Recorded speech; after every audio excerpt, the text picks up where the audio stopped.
नमस्कार। आज हम लोग बात करने जा रहे हैं माइक्रो इकोनॉमिक्स के अंतर्गत पूर्ण प्रतियोगिता क्या होती है तथा पूर्ण प्रतियोगिता के अंतर्गत मूल्य एवं उत्पादन का निर्धारण किस प्रकार से किया जाता है, इस विषय पर डिस्कशन करेंगे। ये video lecture economics UG semester 1 under the new education policy के अंतर्गत प्रिपेयर किया गया है, जो आपके लिए बहुत अधिक सार्थक सिद्ध होगा। तो आइए देखते हैं। तो जब हम बाजार का क्लासिफिकेशन करते हैं तो बाजार में हमें दो प्रकार के बाजार प्राप्त होते हैं। पहला बाजार जो आपका होता है वो परफेक्ट कॉम्पिटिटिव मार्केट होता है तथा दूसरा बाजार जो हमारे पास प्राप्त होता है वो इनपरफेक्ट कंपटीशन मार्केट प्राप्त होता है। इम्परफेक्ट कंपटीशन मार्केट प्राप्त होने का मतलब यह होता है कि यहां पर परफेक्ट कंपटीशन मार्केट की कंडीशंस काम नहीं कर रही हैं। पूर्ण प्रतियोगी बाजार के अंतर्गत आप जैसे नाम से ही सहमत होंगे कि अर्थव्यवस्था में प्रतियोगिता पूरी तरह से पाई जाती है, जिसके परिणाम स्वरूप हमारे पास दो प्रकार के क्लासिफिकेशन हो जाते हैं। एक आपका हो जाता है इंडस्ट्री और दूसरा हमारे पास हो जाता है उद्योग, दूसरा हमारे पास हो जाता है फर्म। तो इंडस्ट्री जिसे हम लोग उद्योग कहते हैं और दूसरा हमारे पास फर्म हो जाता है। इंडस्ट्री संपूर्ण अर्थव्यवस्था की डिमांड तथा सप्लाई की पावर से मूल्य का निर्धारण करता है, जिसे फर्म स्वीकार करने वाली होती है। तो आइए देखते हैं और कौन सी विशेषताएं होती हैं पूर्ण प्रतियोगिता के अंतर्गत जो किसी अर्थव्यवस्था के लिए अति आवश्यक होती है तथा इसके अंतर्गत किस प्रकार से फर्में मूल्य को स्वीकार करती हैं तथा उसके आधार पर अपने उत्पादन को ऑप्टिमाइज करती हैं, यानी प्रॉफिट को मैक्सिमाइज करती हैं। तो आगे देखते हैं। सबसे पहले जानते हैं कि पूरे देश में, अगर मैं चीनी मिल की बात कर लेता हूं तो पूरे देश में चीनी की फैक्ट्रियां लगी हुई हैं। आपने देखा होगा, हो सकता है जम्मू कश्मीर में हो, हिमाचल प्रदेश में हो, ठीक है, ये मे बी, बट आप यहां पे मैप में देख सकते हो कि चीनी मिल की कंपनियां जैसे आपको पंजाब में दिखाई पड़ रही हैं, उत्तरांचल में दिखाई पड़ रही हैं, आपका हरियाणा में दिखाई पड़ रही हैं, आपको उत्तर प्रदेश में दिखाई पड़ रही हैं, आपका राजस्थान में दिखाई पड़ रही हैं, आपको गुजरात में दिखाई पड़ रही हैं, आपकी मध्य प्रदेश में दिखाई पड़ रही हैं, छत्तीसगढ़ में दिखाई पड़ रही हैं, उड़ीसा में दिखाई पड़ रही हैं। इसी प्रकार देश के हर कोने में आपको चीनी मिल्स दिखाई पड़ रही हैं। तो ये जो चीनी मिल्स हैं ये क्या काम कर रही हैं? ये काम कर रही हैं एज अ फर्म काम कर रही हैं, एज अ फर्म काम कर रही हैं। लेकिन इनका ये जो आपके पूरे देश में चीनी की फर्में एकत्रित है, इसे हम लोग संज्ञा क्या देते हैं? इसे हम लोग संज्ञा देते हैं इंडस्ट्री की। तो ये यानी इंडस्ट्री क्या हुआ? फर्मों के समूह को हम लोग इंडस्ट्री कहते हैं।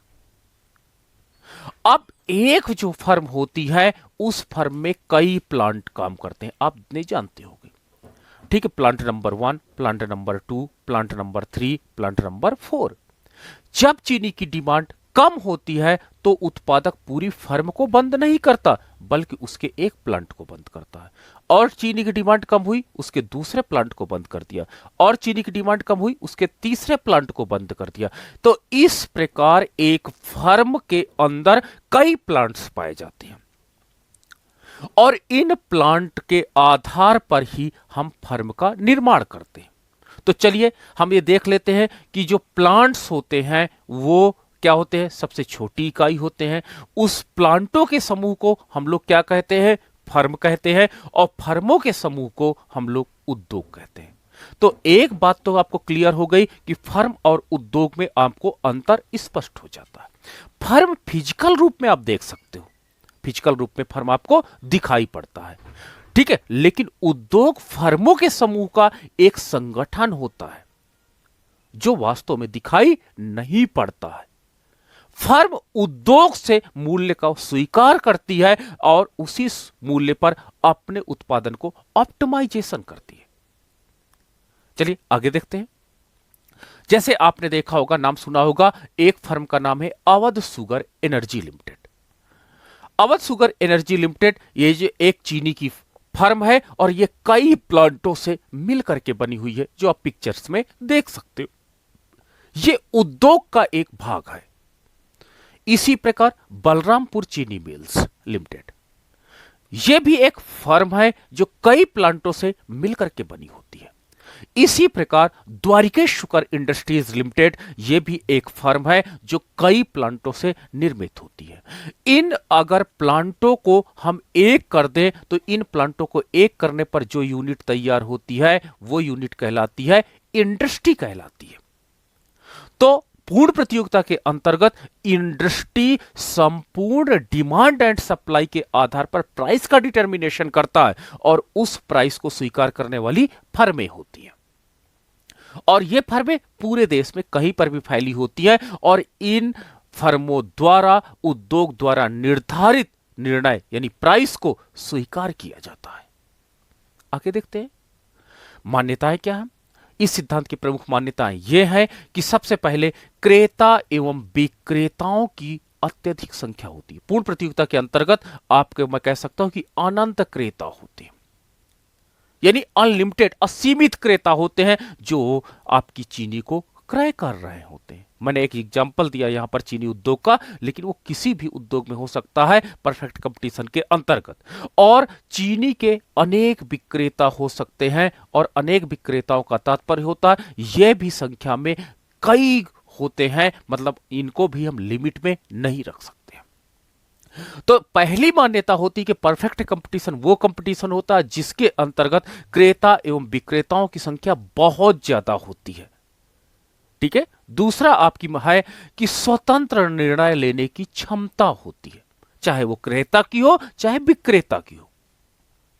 क्रेता जितना चाहे वस्तुओं को परचेज कर सकता है और चाहे जहां से परचेज कर सकता है, वही विक्रेता चाहे जितनी वस्तुओं को बेच सकता है और चाहे जहां पर वस्तुओं को बेच सकता है, अर्थात इनके निर्णय किसी से प्रभावित नहीं होते हैं। क्रेता एवं विक्रेता स्वयं निर्णयों को लेते हैं। तीसरा समरूपता पाई जाती है। समरूपता का तात्पर्य होता है कि जो फर्मों द्वारा निर्मित वस्तुएं होती हैं वो होमोजीनियस होती हैं। होमोजीनियस का तात्पर्य होता है कि गुण तथा धर्म में अन्य फर्मों के समान वस्तुओं का निर्माण होता है।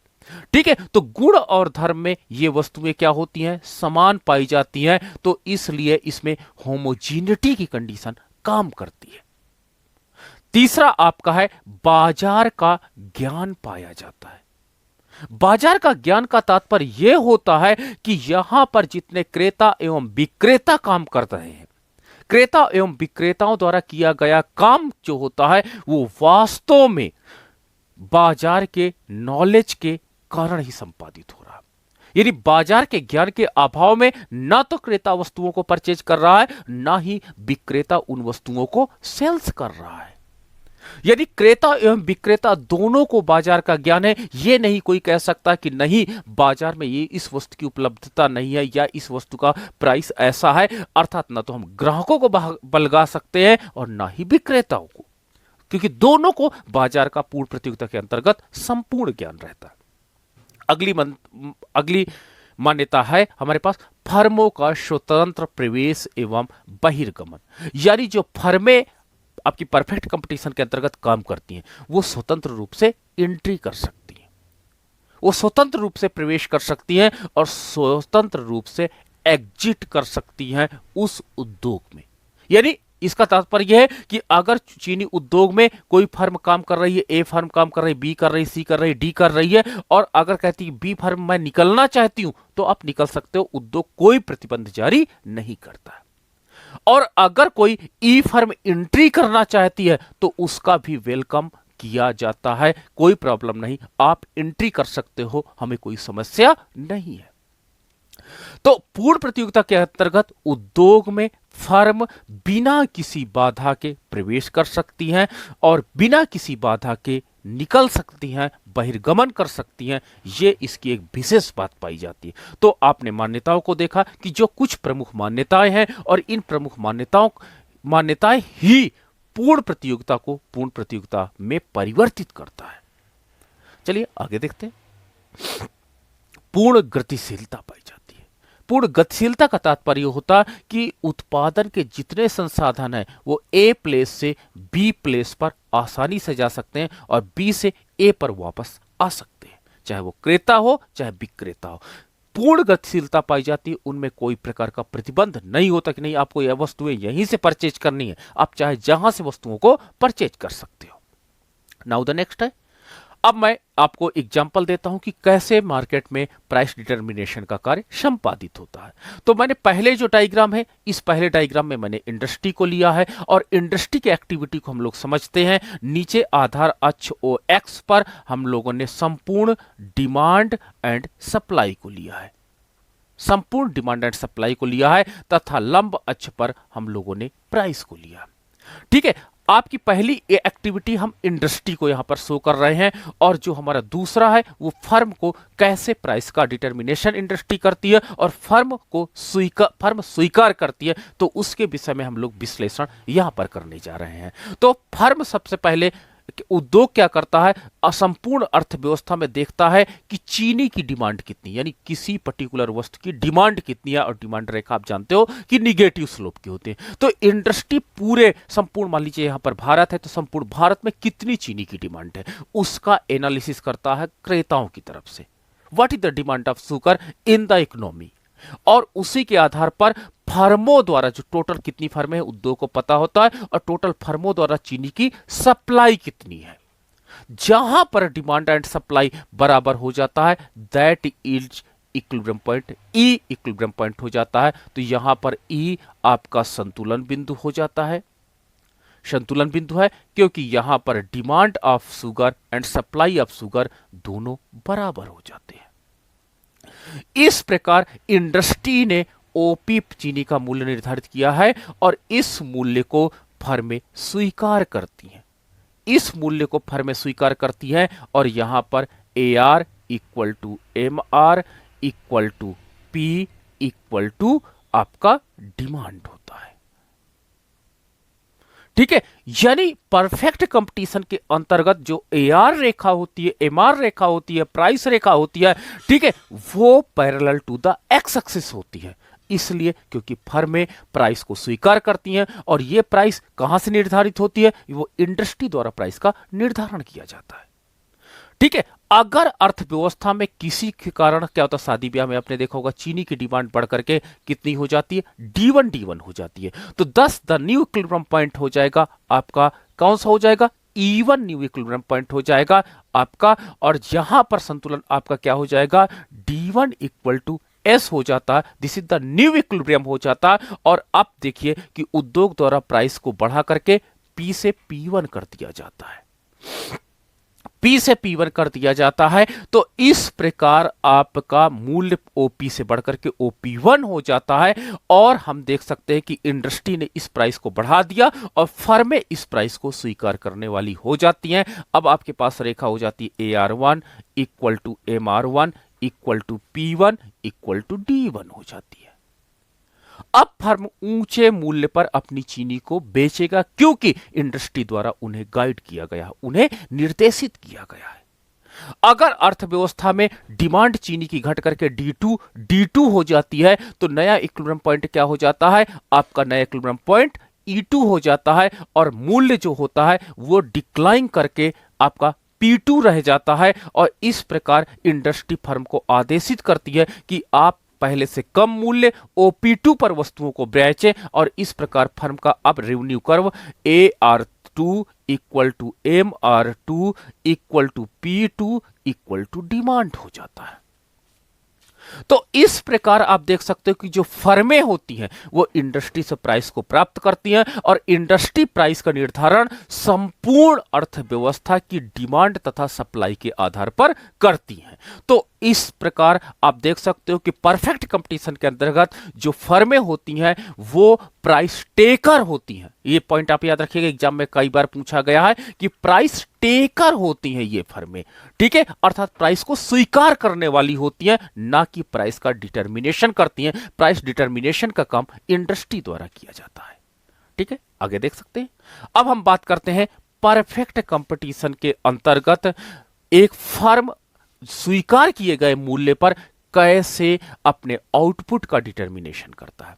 अब आप जानते हो कि एक आपका टाइम होता है अल्पकाल, एक टाइम आपका होता है अल्पकाल, जब मांग के अनुसार आपके द्वारा पूर्ति ना की जा सके, यानी फर्म जब मांग के अनुसार पूर्ति नहीं करती है तो उस काल को हम लोग अल्पकाल की संज्ञा देते हैं। और अल्पकाल के अंतर्गत एक फर्म को 3 सिचुएशन से गुजरना पड़ता है। पहला आपका होता है असामान्य लाभ। असामान्य लाभ सिचुएशन वो होती है जब उद्योग द्वारा निर्धारित मूल्य फर्म की औसत लागत से ज्यादा होता है, यानी फर्म जो मूल्य जो उद्योग जो मूल्य देता है फर्मों को, उसका मान ज्यादा होता है फर्म की औसत लागत से, इसलिए फर्म को अल्पकाल में असामान्य लाभ प्राप्त होता है। दूसरा आपका होता है हानि, द स्टेज ऑफ लॉस। इसमें पी का मान जो होता है वो कम होता है फर्म की औसत लागत से, यानी उद्योग द्वारा जो मूल्य का निर्धारण किया जाता है वो फर्म की औसत लागत से कम होता है, इसलिए फर्म को हानि उठानी पड़ती है। और तीसरा आपका होता है सामान्य लाभ। और सामान्य लाभ का तात्पर्य होता है कि जब उद्योग द्वारा दिया गया मूल्य और औसत लागत दोनों बराबर होते हैं तो इस पॉइंट को या इस स्टेज को हम लोग सामान्य लाभ की संज्ञा देते हैं। ठीक है, तो इस प्रकार हम देख सकते हैं क्या कि अल्पकाल में फर्म को 3 सिचुएशंस का सामना करना पड़ता है। वही अगर मैं दीर्घकाल की बात करूं तो दीर्घकाल वो समय होता है जब फर्म के पास इतना समय होता है कि वो मांग के अनुसार पूर्ति को एडजस्ट कर सके, इसे हम लोग दीर्घकाल की संज्ञा देते हैं। ठीक है, और दीर्घकाल में क्या होता है कि जो प्राइस होता है वो आपका लॉन्ग रन एवरेज कॉस्ट के बराबर होता है, इसलिए फर्म को सदैव सामान्य लाभ ही प्राप्त होता है दीर्घकाल में। तो अगर मैं समय के आधार पर, क्योंकि समय का डिवीजन तो प्रोफेसर मार्शल ने किया, जब समय के आधार पर मैं विश्लेषण करता हूं तो अल्पकाल में फर्म को तीनों स्थितियों का सामना करना पड़ता है, लेकिन दीर्घकाल में फर्म को केवल सामान्य लाभ प्राप्त होता है। तो चलिए आइए हम पहले विश्लेषण पे बात करते हैं कि कैसे असामान्य लाभ की स्थिति एक फर्म को उठानी पड़ती है। असामान्य लाभ की स्थिति, असामान्य लाभ यानी आपका सुपर नॉर्मल प्रॉफिट की मैं बात कर रहा हूं, जब अर्थव्यवस्था में इंडस्ट्री द्वारा दिया गया मूल्य ज्यादा होता है फर्म की औसत लागत से, तो इस सिचुएशंस को हम लोग क्या कहते हैं, असामान्य लाभ की स्थिति कहते हैं। यहां रेखा चित्र में आधा आर अक्ष पर हम लोग OX तथा OY, यहां पर प्राइस को, कॉस्ट को एंड रेवेन्यू को लिया गया है। ठीक है, नीचे हमने क्या किया, आउटपुट को लिया। आउटपुट को प्रारंभ में यह मूल्य आपका OP1 मूल्य है जो फर्म उद्योग द्वारा प्राप्त करती है, और इस मूल्य पर AR equal to MR equal to आपका P होता है। अब क्या होता है कि इस फर्म का आप देख सकते हो कि शॉर्ट रन एवरेज कॉस्ट जो है वो यू आकार का है, जो मूल्य रेखा से आप देख सकते हो कि नीचे की ओर गया है, मूल्य रेखा से नीचे की ओर जाता है। अब इसके लोअर पॉइंट से क्या होता है, सीमांत आगम कट करके जाता है, सीमांत आगम इसके नीचे पॉइंट से कट करके जाता है, जो आप देख सकते हो कि रैपिडली तेजी से गिरता है, तेजी से उठता है। संतुलन बिंदु आपका कहां पर हो जाता है, संतुलन बिंदु आपका ई हो जाता है। ई संतुलन बिंदु क्यों हो जाता है, 2 कंडीशन इस पे काम करती हैं। ई संतुलन बिंदु के लिए 2 कंडीशन काम करती हैं, क्योंकि यहां पर MR इक्वल टू MC होता है, पहला कंडीशन, और दूसरा MC का जो ढाल है वो क्या होता है, धनात्मक होता है। तो MC का ढाल जो है वो यहां पर धनात्मक होता है, तो ये 2 कंडीशंस काम करनी चाहिए, that is a condition, that is B condition. तो दोनों कंडीशन यहां पे काम कर रही हैं, तो ई आपका संतुलन बिंदु हो जाता है। अब हम लोग क्या करते हैं, यहां से नीचे अगर मैं लंब डाल देता हूं तो लंब डालने के परिणाम स्वरूप मुझे OX उत्पादन प्राप्त हो जाता है। तो आप क्या कहोगे, OX आपका इक्विलिब्रियम आउटपुट है, इक्विलिब्रियम आउटपुट है। अब देखो AC रेखा को कहां पे कट कर रहा है, AC रेखा को A पॉइंट पे कट कर रहा है, तो XA अगर मैं इसको लंब अक्ष से मिला दूं तो लंब अक्ष से मिलाने के बाद मुझे P प्राप्त हुआ, तो मैं क्या कह सकता हूं कि XA या आपका XOP या OP ये आपका क्या हो जाएगा, ये आपकी एवरेज कॉस्ट है। आपका XE या आपका OP1 ये क्या है, ये आपका प्राइस हो जाता है। तो आप देख सकते हो कि इस ग्राफ में प्राइस जो है P is greater than AC है, यानी फर्म को क्या होता है, EA के बराबर या आपका P1 के बराबर क्या मिल रहा, पर यूनिट प्रॉफिट मिल रहा है। तो पर यूनिट प्रॉफिट आप ये रेड कलर से देख सकते हो कि ये पर यूनिट प्रॉफिट को दिखा रहा है, यानी फर्म को। और अगर मैं इसको टोटल आउटपुट से पर यूनिट प्रॉफिट को टोटल आउटपुट से मल्टीप्लिकेशन कर देता हूं तो मुझे चतुर्भुज आपका P1 P आपका A E के बराबर सुपर नॉर्मल प्रॉफिट प्राप्त हो जाता है, जो आप यहां पर शेडेड एरिया से देख सकते हो। दूसरा आपका है हानि की अवस्था। अभी मैंने आपके साथ ऑलरेडी डिस्कस किया कि हानि की अवस्था में क्या होता है कि जब उद्योग द्वारा जो मूल्य दिया जाता है उसका मान कम होता और फर्म की औसत लागत ज्यादा होती है, तो इस कंडीशंस को हम लोग क्या कहते हैं, इस कंडीशंस को हम लोग लॉस का स्टेज कहते हैं। ठीक है, अब देखो ये कैसे इसका प्राइस एंड आउटपुट डिटर्मिनेशन होता, आइए देखते हैं। सबसे पहले ये प्राइस है which is getting from the industry, हम लोगों ने इसको प्राप्त किया है, और that is AR equal to MR equal to आपका P है। ठीक है, एक फर्म ये प्राइस को प्राप्त किया हुआ, लेकिन फर्म का जो एवरेज कॉस्ट है आप देख सकते हो कि वो मूल्य से ऊपर की ओर है। जब मूल्य से ऊपर एवरेज कॉस्ट है और इसके लोअर पॉइंट से एवरेज कॉस्ट के मार्जिनल कॉस्ट जाता है, तो 10 it is E equilibrium point हो जाता है, ई संतुलन बिंदु हो जाता है। और ई संतुलन बिंदु क्यों हो जाता है, ई आपका संतुलन बिंदु इसलिए हो जाता है इसलिए क्योंकि MR इक्वल टू MC होता है। MR इक्वल टू MC होता है तो ई आपका संतुलन बिंदु हो जाता है। अब अगर यहां से मैं लंब डालता हूं तो लंब डालने के बाद OX आपका आउटपुट हो जाता है, OX आपका आउटपुट हो जाता है। इस रेखा को मैं आगे बढ़ाता हूं तो ये आपको A पॉइंट पे कट करता है, इसको लंब अच्छे से मिला देता हूं तो मुझे P1 प्राप्त हो जाता है। तो इस प्रकार क्या कह सकता हूं कि XE या आपका OP ये क्या रिप्रेजेंट कर रहा है, प्राइस को रिप्रेजेंट कर रहा है। आपका XA या आपका OP1 ये क्या रिप्रेजेंट कर रहा है, एवरेज कॉस्ट को रिप्रेजेंट कर रहा है। तो इस प्रकार यहां पर हम देख सकते हैं कि average cost is greater than price है। तो जब average cost is greater than price है तो आपका AE पार्ट जो होता है, AE पार्ट आप देख सकते हो कि पर यूनिट लॉस को दिखा रहा है, पर यूनिट लॉस को दिखा रहा। और अगर पर यूनिट लॉस को मल्टीप्लिकेशन कर दूं मैं आउटपुट से तो मुझे टोटल लॉस प्राप्त हो जा रहा है। और यहां पर चतुर्भुज आपका टोटल लॉस का क्या है, P1 P आपका E A, जो शेडेड एरिया से आप यहां पर देख सकते हो। इसी प्रकार अगर मैं सामान्य लाभ की बात करता हूं तो सामान्य लाभ बाजार की वो दशा होती है जहां पे P इक्वल टू AC होती है, यानी फर्म का जो लागत होती है वो उद्योग द्वारा मूल्य के दिए गए मूल्य के बराबर होती है, इसलिए अल्पकाल में एक फर्म को सामान्य लाभ प्राप्त हो जाता है। अब यहां पर ये मूल्य आपका OP प्राइस है, इंडस्ट्री ने दिया है, AR equal to MR equal to आपका P हो जाता है। अब हम लोग क्या करते हैं, इसको देखते हैं कि ये जो एवरेज कॉस्ट है फर्म की AC है वो टेंजेंट कर रही है, यानी दोनों का मान यहां पर बराबर है। इसके लोअर पॉइंट से सीमांत लागत कट करके जाती है, इक्विलिब्रियम पॉइंट आपका E हो जा रहा है। इक्विलिब्रियम पॉइंट E होने के बाद आपका OX आपका आउटपुट हो जाता है, उत्पादन हो जाता है। तो E आपका संतुलन है क्योंकि यहां पर MR इक्वल टू MC है तथा MC का स्लोप धनात्मक, यानी दोनों कंडीशन आपकी संतुलन की काम कर रही हैं। अब आपका पास OX आपका आउटपुट हो जा रहा है, आपका OP आपका प्राइस हो जाता है और OP ही आपका एवरेज कॉस्ट हो जाता है। तो जब P इक्वल टू AC हो जाता है तो आप कहोगे फर्म का सामान्य लाभ प्राप्त हो रहा है। ओके, नाउ द नेक्स्ट है दीर्घकाल।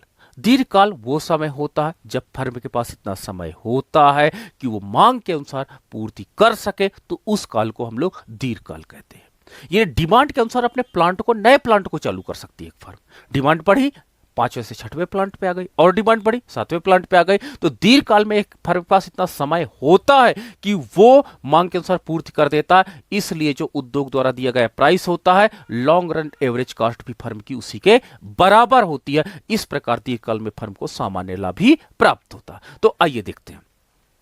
तो यहां पर हम देख सकते हैं कि ये जो मूल्य है जो इंडस्ट्री ने दिया है P equal to AR equal to MR है, और इसी के आधार पर जब हमने लॉन्ग रन एवरेज कॉस्ट को यहां पे प्लॉट किया है जो टेंजेंट है, और इसी प्रकार जब हमने लॉन्ग रन मार्जिनल कॉस्ट को प्लॉट किया जो AC के न्यूनतम बिंदु से जाता है, तो अतः संतुलन बिंदु आपका E हो जाता है। जब संतुलन बिंदु E हो जाता है तो E पॉइंट संतुलन बिंदु क्यों है? क्योंकि यहां पर लॉन्ग रन मार्जिनल कॉस्ट आपके MR के बराबर है, अतः OX आपका क्या हो जाएगा? आउटपुट हो जाएगा।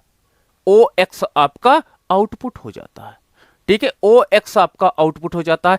XE आपका XE, या मैं कह सकता हूं कि OP, और आपका OP आपका क्या हो सकता है? प्राइस एंड एवरेज कॉस्ट हो जाता है, लॉन्ग रन एवरेज कॉस्ट हो जाता है। तो price and long run average cost समान हो जाता है, तो इसलिए आपको क्या होता है? दीर्घकाल में केवल सामान्य लाभ मिलता है। अब अल्पकाल और दीर्घकाल के सामान्य लाभ में क्या अंतर है? अल्पकाल में सामान्य लाभ इसलिए मिलता है क्योंकि अल्पकालीन लागत प्राइस के आपके अल्पकालीन लागत MR के बराबर होती है, और दीर्घकालीन सामान्य लाभ क्योंकि दीर्घकालीन में LAC जो LAC होता है वो प्राइस के बराबर होता है, या LMC MR के बराबर होता है, तो इसलिए फर्म को दीर्घकाल में लाभ, सामान्य लाभ प्राप्त होता है। तो ये हमने देखा कि पूर्ण प्रतियोगिता के अंतर्गत कैसे मूल्य का निर्धारण उद्योग द्वारा किया जाता है, कैसे फर्म उस मूल्य पर अपने आउटपुट को मैक्सिमाइज करती है, अपने प्रॉफिट को मैक्सिमाइज करती है अल्पकाल में और इवन दीर्घकाल में। तो ये था, मैं डॉक्टर शैलेंद्र कुमार सिंह आपको फिर से मिलता हूं नए वीडियो के साथ। आप बने रहिए हमारे साथ। So much, thank you.